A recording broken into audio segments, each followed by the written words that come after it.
Hello guys, आज पढ़ते standard 6 NCERT की इंग्लिश की lesson number 7 fair play part 1। Jumman Shaikh and then Algu Chaudhary is वो द गुड फ्रेंड। यहाँ पे जुमन शेख और अलगू चौधरी बहुत अच्छे दोस्त होते हैं।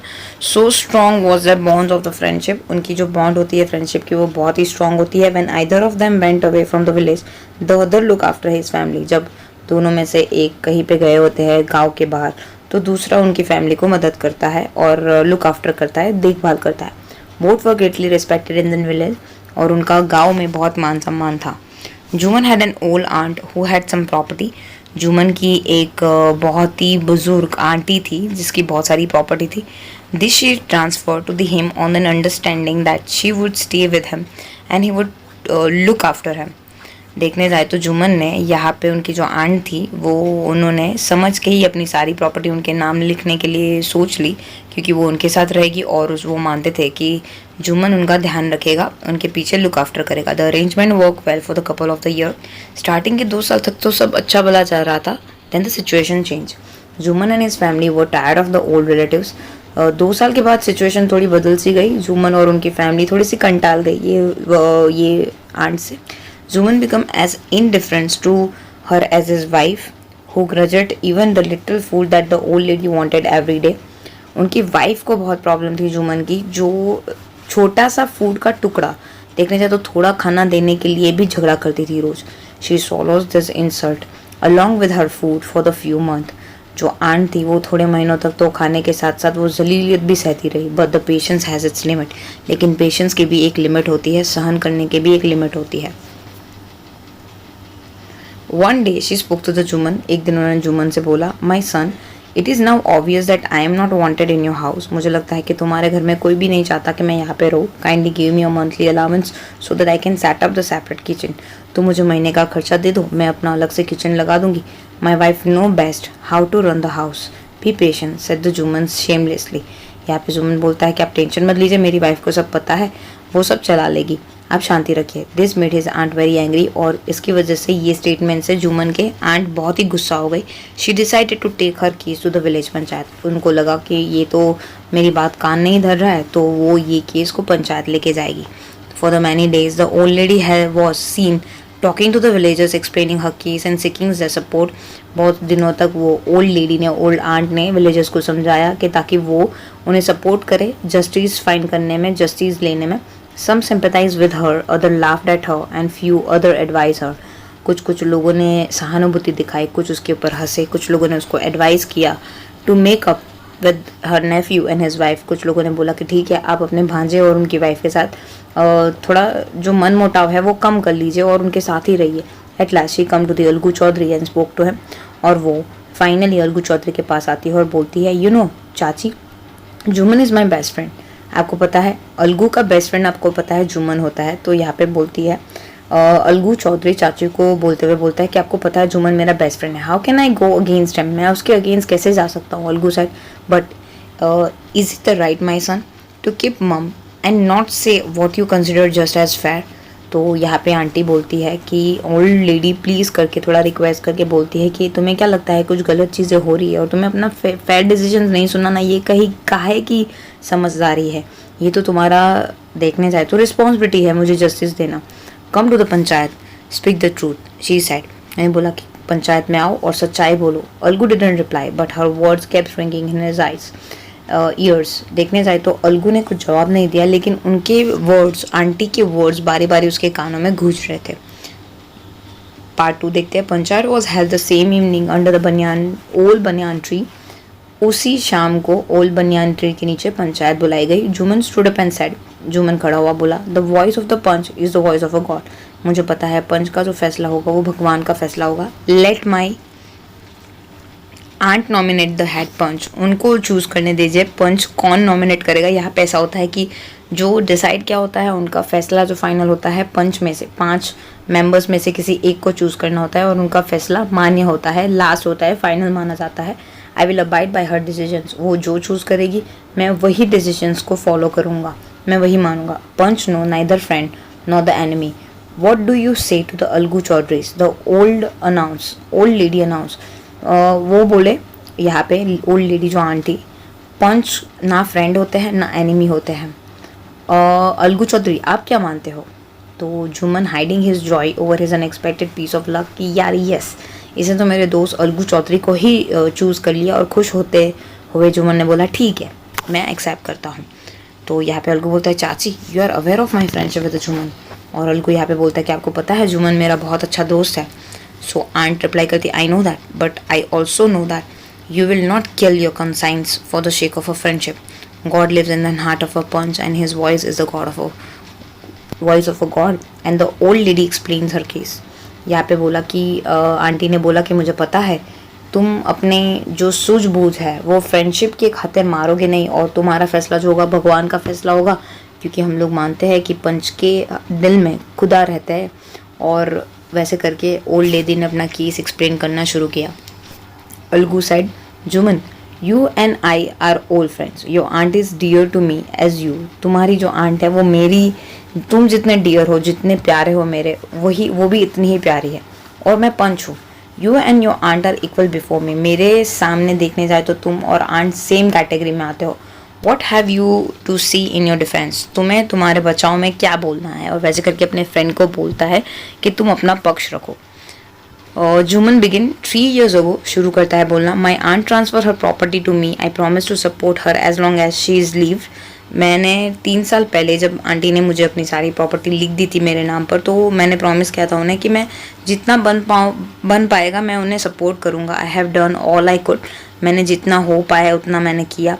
There have been a couple of quarrel between my wife and her but I can't stop it. और वो झगड़ा हो रहा है दोनों के बीच में, मेरी वाइफ और उनके बीच में, जिसको मैं स्टॉप नहीं कर सकता। Now my aunt is claiming a monthly allowances from me. और आज मेरी जो आंट है मेरे पास मंथली जो खर्चा है, हाथ खर्चा, वो मांग रही है, जो इम्पॉसिबल है। That's all I have to say. और मुझे सिर्फ इतना कहना है। Jumman was cross examined by the Algu and the other. सब लोगों ने और अलगू ने मिल के जुमन को क्रॉस एग्जामाइन किया कि जो वो बोल रहा है वो राइट है कि नहीं। देन अलगू अनाउंस, अलगू ने बोला we have gone into the matter carefully. हम लोगों ने बहुत केयरफुली आपकी मैटर को डिस्कस किया, ऑब्जर्व किया, देखा। हमारे ओपिनियन में Jumman must pay his aunt a monthly allowances or else the property goes back to her. उन्होंने ये फैसला सुनाया अलगू ने कि देखने जाए तो आपको मंथली अलाउंसेस आपकी आंट को देना पड़ेगा, या फिर आपकी जितनी प्रॉपर्टी आपके आंट ने आपके नाम पे लिखी हुई है वो आपको रिटर्न बैक करनी पड़ेगी। Now the two friends was seldom scenes together.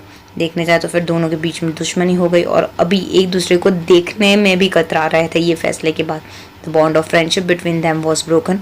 उनके बीच की दोस्ती टूट गई थी। In fact Jumman was Algu's enemy and wanted his revenge. Jumman अभी अलगू का दुश्मन बन गया था और अभी उसे सिर्फ अलगू से रिवेंज चाहिए था। पार्ट 3 देखेंगे, days passed and his ill luck would have it, Algu Chaudhary found himself in the tight spot. Day धीरे धीरे निकलने लगे और फिर अलगू चौधरी की बारी आई और वो भी एक बुरी सिचुएशन में फंस गया था। One of his fine pair of a bullock died. बहुत अच्छे 2 बुलोक जो उसके थे वो मर गए थे। And he sold the other to the Sanju Sahu, जो कार ड्राइवर था विलेज का। उसमें से उसने बाकी को संजू साहू, जो विलेज में जो कार ड्राइविंग का काम करता था, उनको बेच दी। The understanding was that Sahu would pay the price of the bullock in the month time. और दोनों के बीच में ऐसा सौदा हुआ कि साहू वो बुलोक की प्राइस 1 महीने में दे देगा उसको। It so happen that the bullock died within the month, लेकिन जो बुलोक था वो 1 महीने के अंदर ही मर गया था। Several months after the bullock's death, Algu remind the Sahu's of the money he hadn't yet pay. Algu को रिमाइंड हुआ कि साहू ने अभी पैसे तो दिए ही नहीं है। Sahu got very annoyed. Sahu थोड़ा एकदम चिड़चिड़ा सा हो गया। I can pay you a penny for the व्रेंचेस बीस्ट यू सोल्ड मी।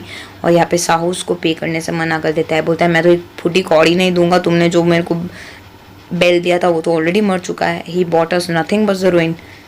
उसने हमें कुछ दिलाया ही नहीं है, सिर्फ देखने जाए तो डिस्ट्रक्शंस के अलावा रूहिनी कर दिया है, सब चीज़ें तबाही कर दी है। I have bullock, use it for the month and then return it to me. और ऐसा बोल दिया कि ये लो बुलॉक है, 1 महीना यूज़ करके वापस दे जा मेरे को। No money for the dead bullock, he said angrily. और गुस्से में आके बोला कि मैं ये डेड बुलॉक के लिए तो पैसे नहीं दूंगा। Algu decided to refer the case to the panchayat. और अलगू ये पंचायत का केस लेके गया कोर्ट में। For a second times in a few months, preparation for the holding the panchayat were made.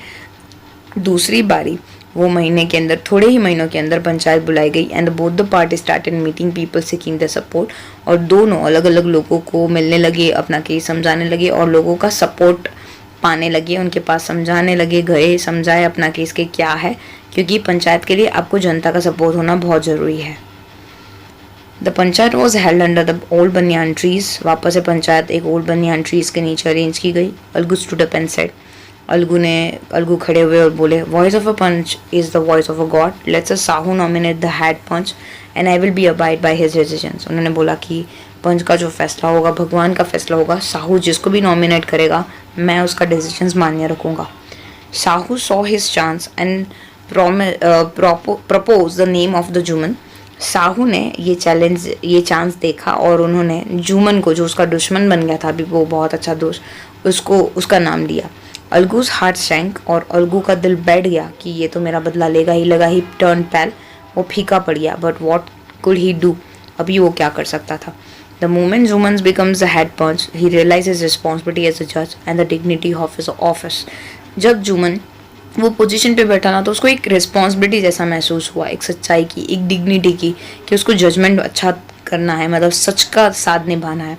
Could he sit in an high place, have his revenge now. क्या उसके मन में अभी चल रहा होगा कि वो रिवेंज लेगा? एक्चुअली हाई पोस्ट पे बैठ के उनके दिमाग में सब चीज़ें चलता ही नहीं, उसे सिर्फ राइट चीज़ें दिख रही थी।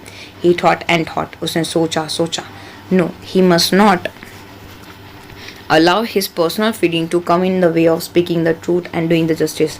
उसने अपने दिल को बारी बारी मनाया और फिर सोचने के पे मजबूर हो गया और फिर बाद में उसने सोचा कि मैं अपना जो पर्सनल निजी जो दुश्मनी है, मैं यहाँ पे ये इनजस्टिस नहीं करूँगा, मैं न्याय करूँगा यहाँ पे और सच बोलूँगा। Both Algu and Sahu stated their cases. Algu और साहू ने दोनों ने अपने केसेस रखे। They were cross examine and the case was considered deeply. दोनों को क्रॉस एग्जामिन किया गया बारी बारी और फिर केस को डीपली डिस्कस किया गया। Then the Jumman stood up and announce, it is our opinion that Sahu should pay Algu the price of the bullock. When the Sahu bought the bullock, it suffers from no disability or the disease. The death of the bullock was unfortunate, but Algu cannot blame for it. यहाँ पे जुमन ने फैसला किया कि शाहू को पे करना ही पड़ेगा बुल्लोक का काट, क्योंकि बुल्लोक जब बेचा था अलगू ने साहू को तब उसको कोई डिजीज नहीं था, उसको कोई प्रॉब्लम नहीं था, वो उसकी नसीब खराब होने की वजह से मर गया था। इसमें अलगू की कोई गलती नहीं है। Algu could not contain his feelings, he stood up and said loudly over again, victory to the panchayat, this is the justice, God lives in the voice of the punch। और अलगू से रहा नहीं गया और वो फीलिंग को जताते हुए खड़ा होकर जोर जोर से चिल्लाने लगा कि पंचायत की जय हो, मुझे न्याय मिल गया और पंच का जो जवाब होता है वो भगवान का जवाब होता है। Soon after Juman comes to the Algu embarrassed and said, since the last panchayat I had become your enemy। Juman Algu के पास आता है थोड़े टाइम के बाद और फिर बोलता है कि मैं लास्ट पंचायत के बाद तुम्हारा दुश्मन बन गया था। Today I realize what is mean to be panch. आज मुझे पता चला पंच पे बैठने का मतलब क्या होता है। Panch has no friends no enemy. Panch के कोई दोस्त नहीं होते, दुश्मन नहीं होते। ही नोज ओनली जस्टिस, उसे सिर्फ न्याय दिखता है। Let's no one deviated from the path of justice and truth for the friendship और द एनमिटी थी। देखने जाए तो जब जस्टिस पे बैठे होते हैं तो कोई भी फ्रेंडशिप या फिर दुश्मनी बीच में नहीं आनी चाहिए न्याय के रास्ते में। Algu embarrassed his friends and wept. दोनों के दोनों रोए, गले मिले एक दूसरे के सामने। And his tears washed away all the dirt of a misunderstanding between them. दोनों के आंसू ने दोनों के बीच की जो गलत फहमियाँ थी वो दूर कर ली। ये प्रेमचंद ने लिखी है। Thank you so much. अभी तक आपने हमारी चैनल को सब्सक्राइब नहीं किया है तो सब्सक्राइब आइकन को क्लिक करके सब्सक्राइब कर दीजिए। कमेंट में ज़रूर बताइए वीडियो आपको कैसी लगी और लाइक करना मत भूलिएगा। Thank you so much.